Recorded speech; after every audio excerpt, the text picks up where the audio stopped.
tento úsek, tak Adam vyskočil, že tam mal byť na tom úsek.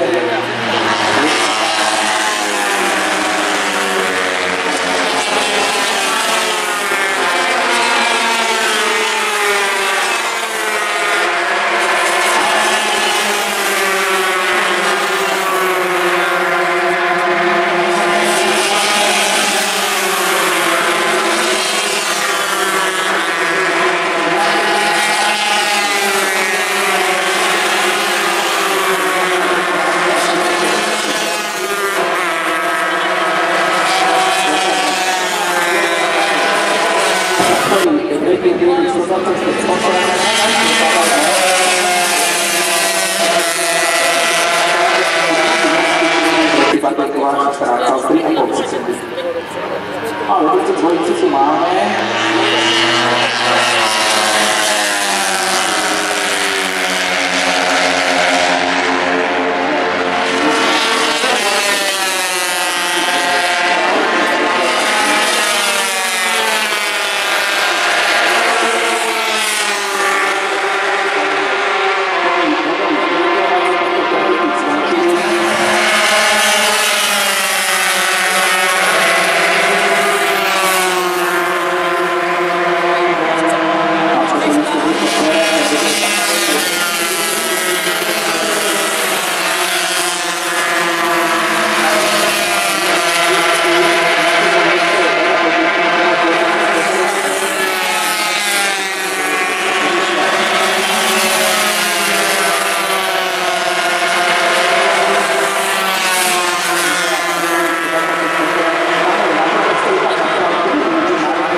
Podvodný je 8, ale tretí vám je rodina.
Máme ich tu, Lukáš Šeker s veľkou má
čaká Lukáša Štikera, víťaza z 126 sportovačnej série. Starter číslo 94. Vyzerá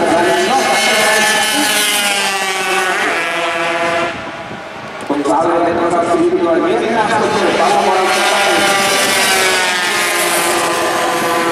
je taká mása, že mu predtým Pavel Moravca. Teda je to sú vyzerá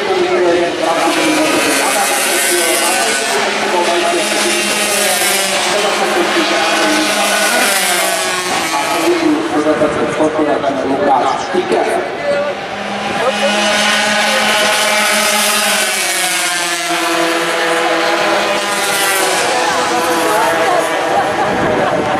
Pavlom Moravcom a ešte 250 sa víťaz sledoval Niko Kerer pred Matiášom Kaprálom a Tomášom Gorkom.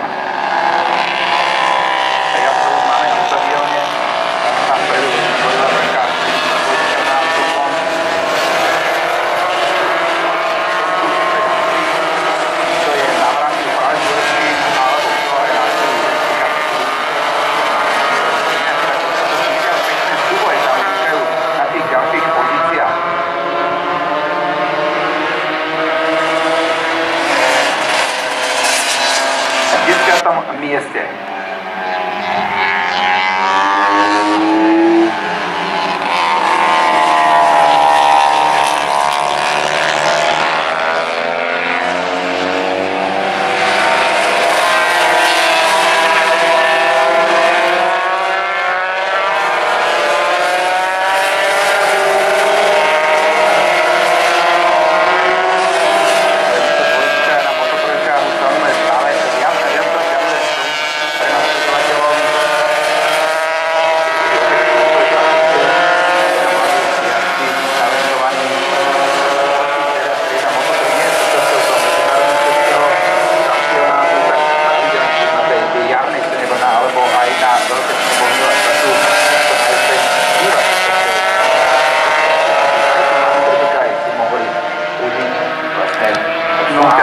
V kategórii 125 Sport Production, tam je najrýchlejší Lukáš Štiker, ktorý je v týchto pretekoch na 9.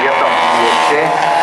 Za ním je zo stratou 1,5 sekundy Marek Pavel Moravec. A vlastne presne v takomto poradí 125 cesty skončili aj vo včerajších pretekoch.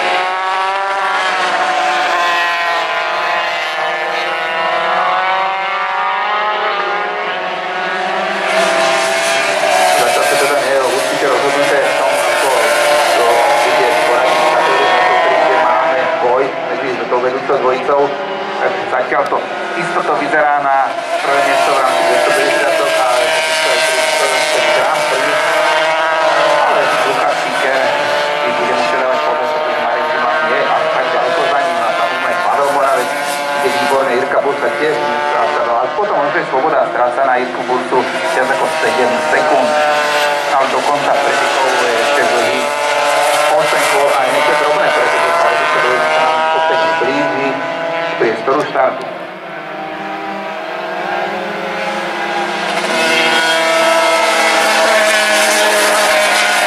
zatiaľ stále bez zmeny rovnako v každom kole ako cez Skopia. Približne rovnaká vzdialenosť medzi touto dvojicou ešte 6 bodov dobrú.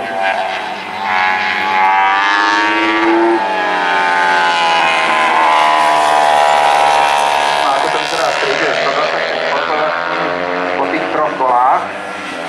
Na prvom mieste už je Marek Zima, druhý Pavel Moravec a tretí Jiří Bursa. Pozerám, kde máme Lukáša Štikera, ten sa nám to výrazne ešte prepadol. Takže je na 1, 2, 3, 4, 5, 6, 7, 8 mieste v rámci triedy 126 sportová, čo bez musel mať niekde nejaký problém. A vedúca dvojica už na jazde do Šmoncovej zákruty v tomto štvrtom kole.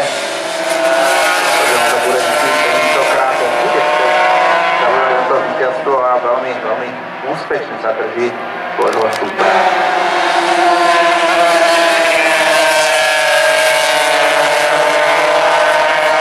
Niko Kerer s veľkou istotou, rovnako aj Patrik Polák, idú teraz po dráhe, no to bude na tú vedúcu dvojičku 4. kola. zdá podľa monitoru, že vyskočil predsa len, sa vzdialil Honzovi Gureckému. By to mohlo byť niečo okolo 1 sekundy, možno niečo viac. Keď idú pomalu chvíľočku do cieľa toho 5. kola, tak si to môžeme porovnať. Potom istotou tretí a prvý vo svojej triede 250.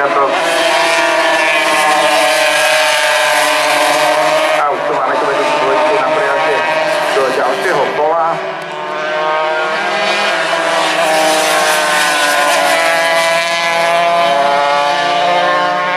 Rozdiel 818. Kedy mal 95 koprík Matias Kapral, ktorý je tretí, hodnotení triedy 258 a nie je ďaleko za ním opäť najúspešnejšie asi triedy. Mu teraz Pavel Moravec, ktorý sa pred malou chvíľkou dostal pred Jiřího Borsu a zdá sa, že Jiří Burs sa trošičku spomalil. To tam len odberal na svojich superov, kde má, ale tam môže byť pokojný ďaleko. Za ním nik nie je.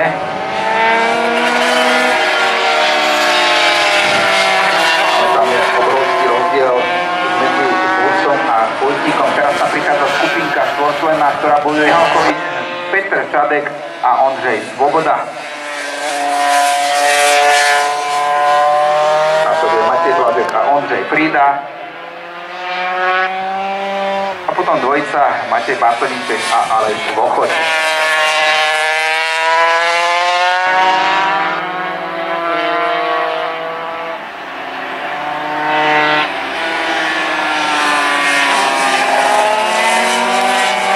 Voda po tých tiež už šieru predposledného kola, tak budeme sa tak Kaprala potom v poradie kategórie 126 Sport Production.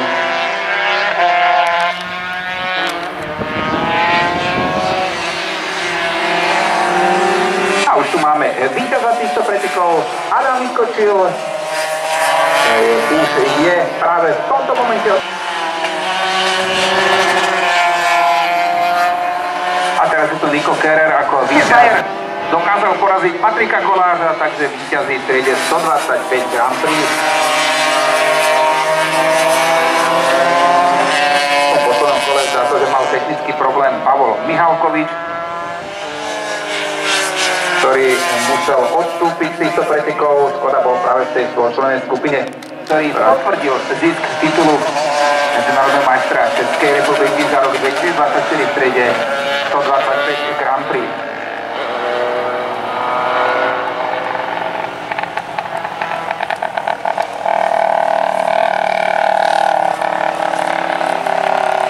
V tomto momente prichádza do cieľa aj tretí muž kategórie 250 Open. Áno, Matias Kapral. A už tu máme aj víťaza triedy 126 Corporation, ktorým je Pavel Moravec. Druhý za ním Marek Zima.